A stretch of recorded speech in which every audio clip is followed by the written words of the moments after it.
자, 정치권 얘기를 좀 해볼게요. 요즘 이제 국민의힘 전당대회 뭐 합동연설에도 있고, 그리고 이제 지역 또 TV 토론도 있습니다. 또 각 방송사들이 TV 토론을 하는데 어제 이제 3차 TV 토론을 하고 바로 또 오늘 아침에 한 라디오 방송에서는 이른바 4차 토론을 해서 지금 숨가쁘게 바쁜 일정을 보내고 있는데 오늘 4차 토론에서는 각 후보들이 자신의 20살 때 사진을 들고 와서 뭔가 이 유권자들한테 어필을 했다는데 영상으로 만나보시고 이어가 보도록 하겠습니다. 대학교 4학년이니까 20살보다는 23? 조금 그렇네요. 네. 나 의원님 오른쪽에 있는 분 혹시 전주희 의원 아니세요? 네, 맞습니다. 제가 4학년 때 1학년이었어요. 1학년이었어요. 네. 저게 20대 한 24, 5살? 25살 정도 때. 저희 사무실에서 20대 사진을 찾으라고 하니까 예. 찾을 게 없어. 그대로 있네, 모습이. 손 들어보세요. 누구십니까? 만으로는 19이고 예. 우리 나이로는 20이었을 그럼 대학교 1학년 때. 예. 티셔츠 입고 예. 청바지 입고 머리는 약간 장발이셨어요? 제가 저 당시에 도어즈를 좋아했는데요. 저런 스타일 좋아했습니다. 아니, 잠깐만 이거는 와, 오늘 사진 중에 제일 앳돼요. 아 이거 제일 예쁘네요. 여태까지 본 원희룡 중에서. 중학생 때쯤 되는 거 아니에요? 고등학교 자취하던 때 사진입니다. 고등학교. 결혼할 때까지 자취 생활을 쭉 했었습니다. 아, 그래서 사진 찍어줄 사람이 잘 없으니까 유일한 사진이어서 갖고 왔습니다. 오, 각 후보들이 자신의 이제 어릴 적 사진 이제 들고 나와서 이렇게 쭉 이렇게 많은 유권자 또 시청자분들께 소개하는 자리였는데 다른 두 후보께는 좀 죄송합니다만 김유성 기자님, 나경원 후보와 한동훈 후보의 어릴 적 사진은 거의 연예인급 사진이네요. 네, 그러게요. 워낙 두 분이 뭐 훈남 미녀 정치인으로 유명하잖아요. 그렇게 대중들에게 인기가 있다 보니까 역시 어렸을 때부터 20살 때부터 좀 떡잎부터 납달랐다라는 와. 생각도 들기도 하고요. 솔직히 저기 제일 눈에 띄는 나경원 후보 대박 사건. 나경원 후보 같은 경우에는요, 이 사진 속에서 혼자 선배래요. 다른 분들은 다 후배라고 합니다. 그래요. 그런데도 가장 어려 보이기도 하죠. 저때 서울대 법대 시절. 네, 그렇습니다. MT 갔던 사진인데 어허. 후배들이랑 찍었던 사진이다라고 하지만 가장 어려 보이는 모습으로 좀 눈에 띄기도 했습니다. 야, 그리고 앞서 또 한동훈 후보는 장발, 머리 길었던 모습도 또 눈에 뭐 록밴드, 와 보세요. 록밴드 당시에 도어즈라는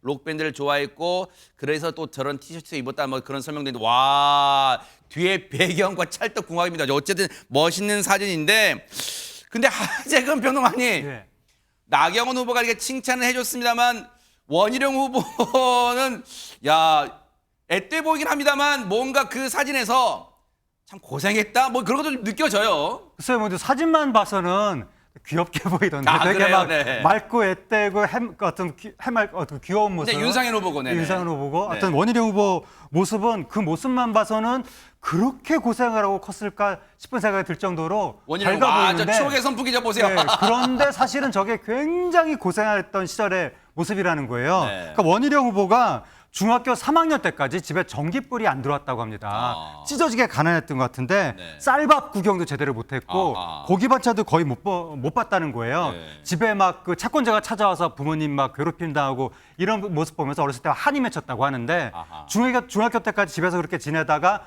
고등학교는 좀 먼 데로 가서 저게 자취하던 모습인 거예요. 혼자서 저렇게 자취하면서 공부를 해가지고 전국 1등까지 한 거잖아요. 대박 사건. 정말 엄청나게 열심히 살았던 것 같습니다. 자취방 생활할 때 저 사진은 자취방 주인 아주머니가 찍어주셨는지 누가 찍어줬는지 모르겠지만 어쨌든 저 사진이 몇 안 되는 유년기 시절에 뭐 얼마 안 되는 사진 중에 골라 가지고 나왔다는데 지금 보신 것처럼 오늘 아침에 있었던 4차 토론회는 시작은 화기애애하게 시작이 됐대요. 근데 원희룡 후보한테 어떤 후보를 좋아하냐고 물었더니 이 사람을 뽑았다고 합니다. 궁금하시죠? 들어보시고 이어가 보도록 하겠습니다.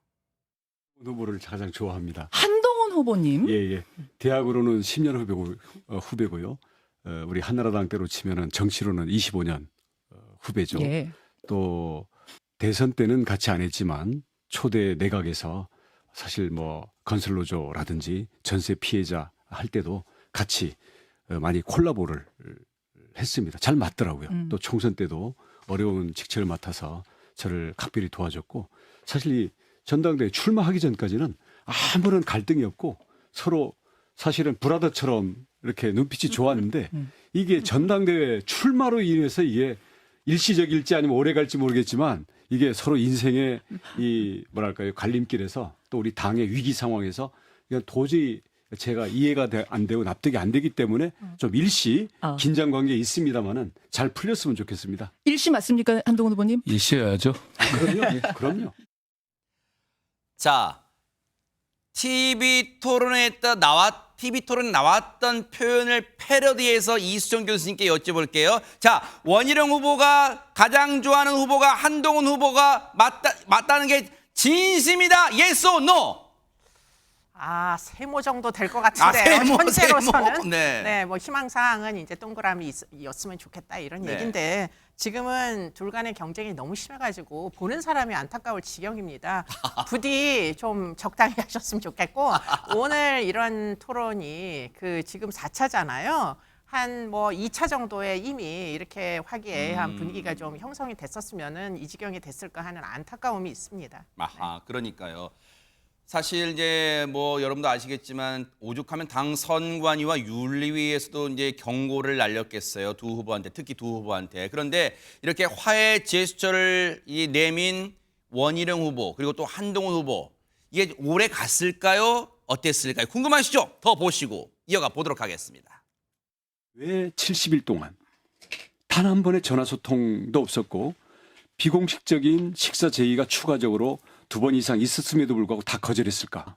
만약에 대통령이나 아니면은 이 정부의 핵심 관계자들과 만나게 되면 총선 후에 어떻게 할 것이냐는 문제가 나올 수밖에 없고 출마한다는 얘기를 할 수가 없기 때문에 끝까지 피한 것이다. 라고 하니까 이게 정말 전깃불이 들어오더라고요. 어떻습니까? 상상력이 풍부하시네요. 제가 하나 여쭤보죠. 원희룡 후보님은 대통령이 나오라고 해서 출마하신 겁니까 지금? 아니 제 주도권 시간입니다. 저도 물어볼 아니 수 그게 있죠. 맞냐 안 맞냐? 왜 전혀 아니라는 거 말씀드리죠. 제 주도권입니다. 출마하시기 전날 자, 대통령실에서 주도권입니다. 갔었습니까? 자, 제 주도권이고요. 자, 말씀하셨죠. 나중에 물어보시고요. 예, 그럴게요. 우리 한동훈 후보님께 자꾸 이제 그 당원분들 지지자들 중에 이제 배신자 그러는데 그거에 대해서 어떤 느낌이세요? 저는 여러 가지 이견은 있을 수 있다고 생각해요. 그리고 저한테 배신자라고 부르는 분들도 있을 수 있죠. 그럼 우리 네. 후보님께서는 누구를 배신했다고 자꾸 얘기하는 것 같아요? 그걸 모르겠습니다. 저는 국민을 배신한 적이 없는데요. 당원을 배신한 적이 없습니다.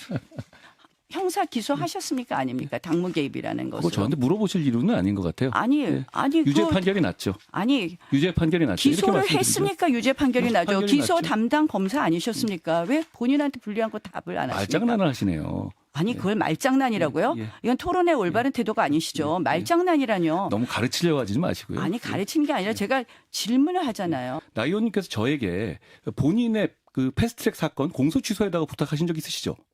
저는 거기에 대해서 제가 그럴 수 없다고 말씀드렸고요. 그런 식으로 저희가 구체적 사안에 개입할 수 없습니다. 법무부 장관은. 그거는 구체적 사건이 아니라요. 본인 실질적으로는 사건이잖아요. 그거는요 저의 유무죄에 관한 것이 아니라 우리 헌법과 법치를 바로 세우느냐 아니냐의 문제입니다. 야, 이 원희룡 후보와 한동훈 후보만 설전을 하는 이 와중에 나경원 후보와 한동훈 후보가 설전을 이어갔는데 그 지금 얘기를 들으니까 손정혜 변호사님 방어 위주로 하다가 지금 나경원 후보의 어떤 청탁을 좀 공개해서 뭔가 반격에 나선 거예요? 네, 굉장히 치열하고 팽팽하고 그 신경전이 굉장히 좀 느껴질 정도로 긴장감이 맴도는 와중에 말장난한다 이런 얘기에 갑자기 이제 청탁 이야기가 나온 거고요.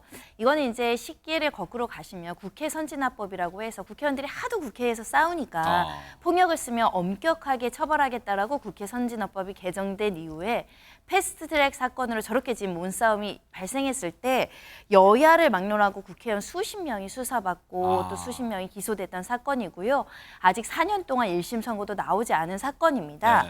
그런데 이 당시에 한동훈 그 당시 법무부 장관의 시절이니까 이제 나경원 후보가 나한테 그거 사건 공소 취소해달라고 와서 청탁하지 않았느냐. 거기에 대해서 그럴 수 없다라고 이 나 후보 측이 어떻게 보면 약점, 좀 공격하기가 어려운 반박하기 어려운 질문을 하면서 이제 반박을 한 것이고요. 다만 나경원 후보는 유무죄에 대한 것 구체적 사건이 아니라 우리나라의 헌법과 법치를 세우는 문제 때문에 이야기를 한 것이다 이렇게 했고요.